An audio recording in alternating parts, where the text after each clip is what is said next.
At what point in your life was it a moment that you said, I think I want to be an artist? I was sculpting my book reports as a kid. I think it's something you're born with. Mm-hmm.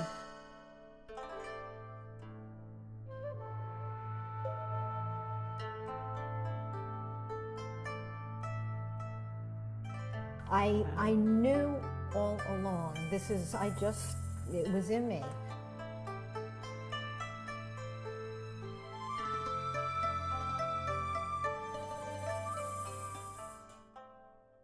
My parents were not artists. I was kind of the art kid who always was making something. There was really no question. There was no other path, although I guess I could have taken many other paths. Right. It just seemed pretty clear that that's what I'd be doing. So you've been doing it basically your whole life? Whole life, yes. And it wasn't encouraged. It was what it was. I don't think it wasn't encouraged. It wasn't discouraged. Mm-hmm. So I had sort of like a charmed upbringing, and Mm-hmm. I didn't know that there were bad people in the world, and in a kind of really very nurturing way. Uh-huh. I drew, I painted, my parents gave me the supplies I needed.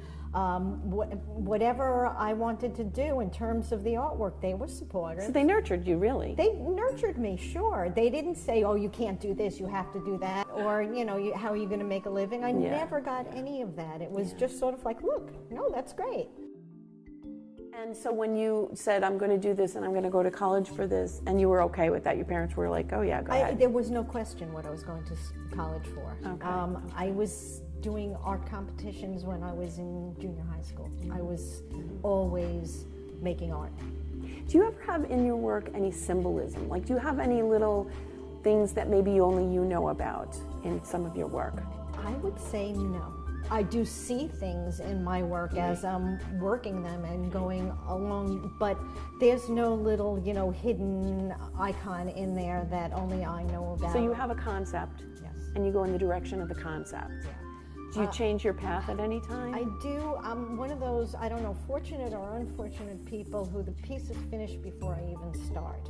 Okay, so in other words, it's all formed in my head. And yes, as I go through, the materials may change a little bit, the form may change, something might not balance properly, and I make it work. But it's almost as if it's finished and the chore is to actually make it. I love watching, how you're doing things and how you interpret work. Mm-hmm. Explains a lot about what your work is saying to everybody. Thank you so much. Thank you.